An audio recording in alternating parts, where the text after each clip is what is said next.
Bismillahirrahmanirrahim. Assalamualaikum warahmatullahi wabarakatuh. Nama saya Wahyudin yang mengikuti mata kuliah Fisika Dasar 2. Di sini saya akan membahas soal UAS ya, yang dimana soalnya itu terdapat ada 2 soal. Nah, yang pertama itu tentang listrik dan yang kedua tentang klasifikasi material magnetik dan beserta kurvanya. Nah, di sini sudah diketahui bahwa panjangnya itu adalah R. N-nya sama dengan Q, kemudian A sama dengan P meter persegi, kemudian I atau arus itu sama dengan P pi cos omega T, dan frekuensi sama dengan 0,25 Hz. Nah, dilihat di sini juga ada catatannya bahwa keterangan dari PQR itu adalah 3 nim terakhir. Kebetulan nim saya itu adalah ujungnya 006. Nah, jika 0 itu diganti 1, maka PQR-nya itu sama dengan P-nya 1, Q-nya 1, dan R-nya adalah 6. Itu langsung saja ke pembahasannya. Nah, yang pertama itu soal A. Kuat medan magnet atau B pada jarak 1 meter dari kawat lurus berarus pada saat 2 detik. Nah, dijawab bahwa rumus dari kuat medan magnet itu sendiri adalah B sama dengan mu0 kali I per 2 pi R. Nah, yang dimana I di sini diketahui bahwa I-nya itu adalah P pi cos omega T. Maka I yang di sini kita rubah menjadi P pi cos omega T. Jadi mu0 kali P pi cos omega T per R pi 2 pi R. Nah, ada variabel yang sama, maka kita coret. Pi-nya kita coret, maka menghasilkan mu0 kali P cos omega T per 2R.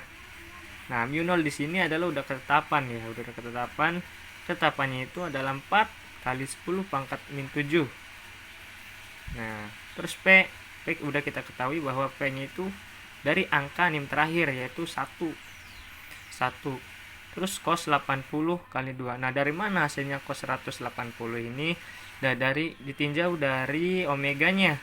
Omega di sini belum diketahui ini berapa. Jadi kita cari dulu omeganya, bahwa rumus omega sama dengan 2 pi per T. Yang dimana 2 pi per 2. 2 ini dari mana? Dari ini 2 detik ya. Di soal 2 detik. Jadi kita coret 2-nya pi. Nah, pi dalam derajat itu sama dengan sebesar 180. Jadi kita langsung saja tulis 180. Sebenarnya tidak usah 180, langsung saja cos 360. Karena apa? Karena langsung T udah diketahui dan pi itu sendiri 180, maka menjadi cos 360. Kita tahu bahwa cos 360 itu sama dengan 1. Nah, per 2 kali 6. 2 kali 6. Nah, 2 kali R, 2 kali 6. Maka hasilnya adalah 2 kali 10 pangkat min 7 kali 1. 1 ini dari mana? Yang tadi cos 360 per 3.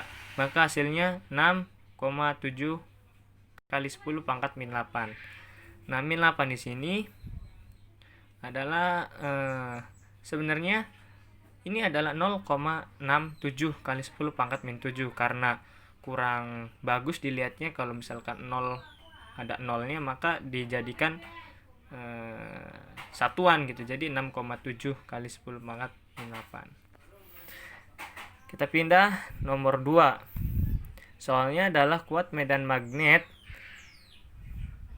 di pusat jika kawat lurus dibuat lilitan hingga menjadi solenoid saat 2 detik. Nah, rumus yang saya gunakan ini adalah B sama dengan mu0 I kali N per 2 pi R. Nah, sama saja rumus yang seperti di atas, cuma halnya ini ada lilitannya, ada rumus N-nya. Nah, ada rumus N-nya. Maka kita sama saja mu 0 kali I kita rubah sama seperti ini, P pi cos omega T kali N per 2 pi R. Nah, kita coret juga pi-nya, maka menghasilkan mu 0 pi P cos omega T N per 2R. Nah, selanjutnya mu 0 itu sendiri sebesar 4 kali 10 pangkat min 7. Terus P sama dengan 1 cos 180 kali 2 kali N. N-nya itu sebanyak 1. Diketahui di sini N Ki saya adalah 0. Jika 0 dikali 1, maka N-nya adalah 1. Nah, N-nya adalah 1 per 2 kali 6. Kita coret yang sama. Ini coret. Kemudian 6 sama 4 coret. Ini masih ada 2. Ini 3. Maka hasilnya 2 kali 10 pangkat min 7 kali 1. Kali 1 per 3. Maka hasilnya sama juga 6,7 kali 10 pangkat 8. Kemudian beralih ke C. C ini soalnya besar induktansi jika kawat lurus dibuat lilitan hingga menjadi solenoid. Nah,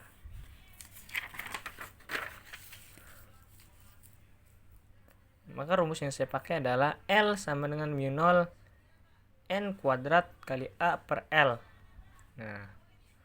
Nah, panjang di sini L ini udah diketahui bahwa panjangnya itu 1. Tadi di nomor A saya rubah menjadi 1 kali 10 pangkat min 2. Maka hasilnya 4 kali 10 pangkat min 7. Ini mu 0. Terus N-nya 1. Karena tadi udah diketahui lilitannya itu sebesar 0 ya, ketentuan diganti menjadi 1 dari catatan tersebut. Nah, 1 pangkat 2. Kemudian A di sini adalah permukaan ya, luas alas. Nah, sini A sama dengan P sama dengan 0. Jika 0 diganti 1, maka P nya 1. Nah, ini P per A 1 kali 10 pangkat min 2 ini. Maka hasilnya 4 kali 10 pangkat min 7 per 1 kali 10 pangkat min 2, maka hasilnya 4 kali 10 pangkat min 9H. Itu. Nah, kemudian yang D. Yang D ini soalnya energi induktansi solenoid saat 2 detik. Nah, pada saat solenoid pada saat 2 detik. Energi, rumus yang saya pakai adalah energi mu 0, energi sama dengan mu 0 kali N kuadrat kali A kali arus kuadrat per 2L.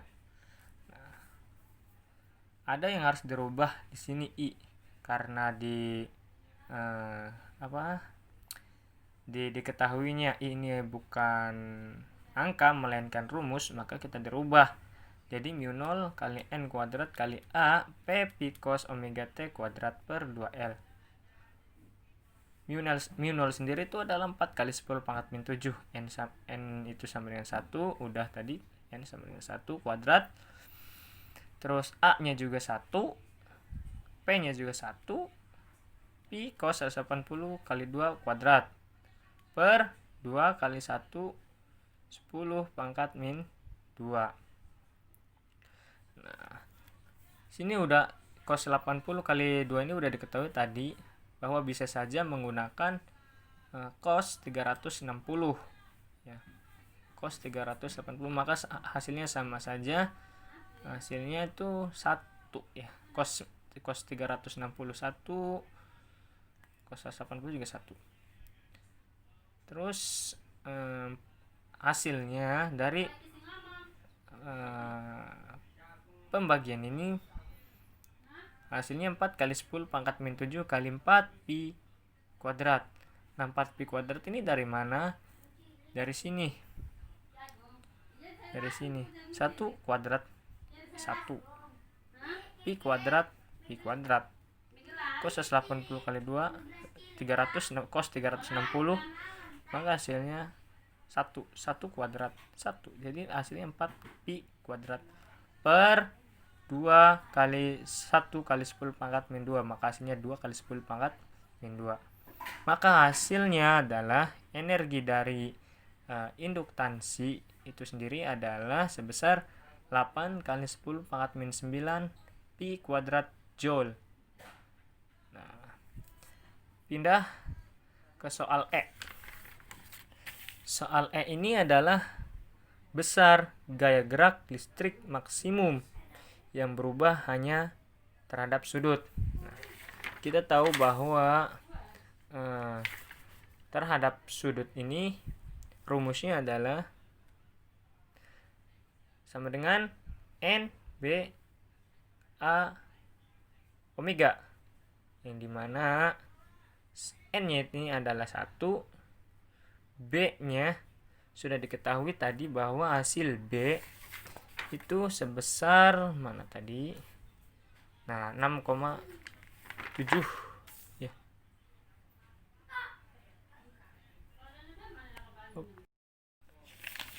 Kemudian beralih ke soal E. Soal E ini adalah besar gaya gerak listrik maksimum yang berubah hanya terhadap sudut.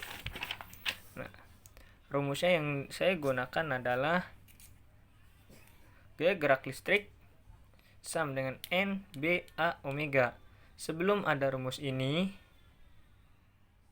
ada rumus lagi di atasnya sebelum diturunkan, yaitu NBA omega sin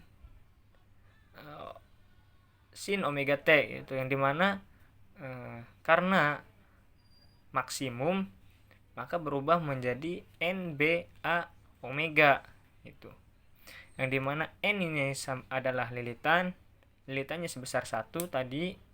B sudah diketahui di soal A tadi bahwa sebesar 6,7 kali 10 pangkat min 8 kali 1. Oh, ini maaf, ini 8 nih.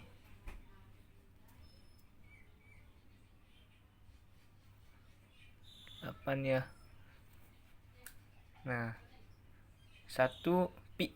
Maka nilai gaya gerak listrik maksimum terhadap sudut ini sebesar 6,7 kali 10 pangkat min 8 pi volt. Nah, kemudian pindah ke F. F juga sama seperti nomor E, cuma halnya di sini diketahui ditanya berubah hanya terhadap arus. Nah, kita menggunakan rumus gaya gerak listrik sama dengan min L dI per dt. dL sama dengan, nah kita ketahui bahwa I ini diketahuinya adalah rumus. Rumusnya yang saya pakai ini sudah diketahui tadi, maka min L d P pi cos omega T per dt. Hasil dari turunan tersebut, maka hasilnya L P pi sin omega T. Karena nilainya maksimum, maka hasilnya adalah rumus yang dipakai adalah L P pi, yang dimana L ya. Beralih ke soal F. Soal F ini sama halnya dengan soal E, yang dimana soal F ini berubahnya terhadap arus ya. Maka rumus yang digunakan adalah gaya gerak listrik sama dengan L dI per dt, yang dimana sama dengan min L kali dI. Nah, ini P pi cos omega T ini diketahui dari I,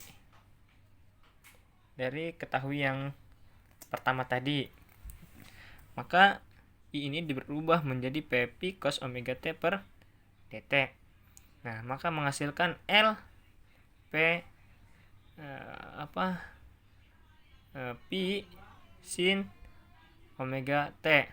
Nah, kenapa di sini ada min, di sini enggak? Karena ini adalah hukum Lenz, ya, di mana hukum Lenz ini tidak terpengaruh ke listrik, gitu.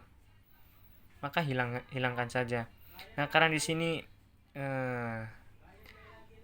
nilainya adalah maksimum, maka sin omega T ini kita hilangkan.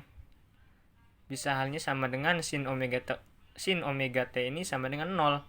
Maka hasilnya L, P, pi. Maka L yang dimasukkan adalah 4 kali 10 pangkat minus 9. Di mana L nilai 4 kali 10 pangkat minus 9 ini? Hasil dari ini. Tuh, 4 kali 10 pangkat minus 9. Terus kali 1 pi. P. P-nya ini 1 udah tadi diketahui, P-nya itu 1. Maka hasilnya 4 kali 10 pangkat minus 9 pi volt.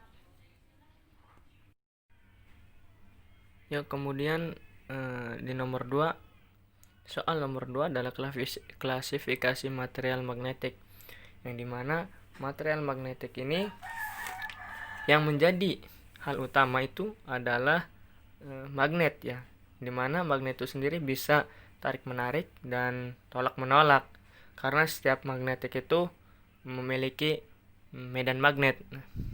Nah, langsung saja dari diantara klasifikasi material magnetik ini ada yang namanya ferromagnetik. Ya, ferromagnetik ini memiliki momen magnetik tanpa adanya medan magnet yang diberikan dari luar atau H. Nah, material tersebut telah memiliki orientasi momen-momen dipol yang searah. Materialnya itu contohnya adalah besi, nikel, kobalt, bodolium, europium. Nah, inilah kurvanya, ya. MS ini adalah titik magnetisasi saturasi setelah diberi medan H. Nah, setelah diberi medan atau H, ya.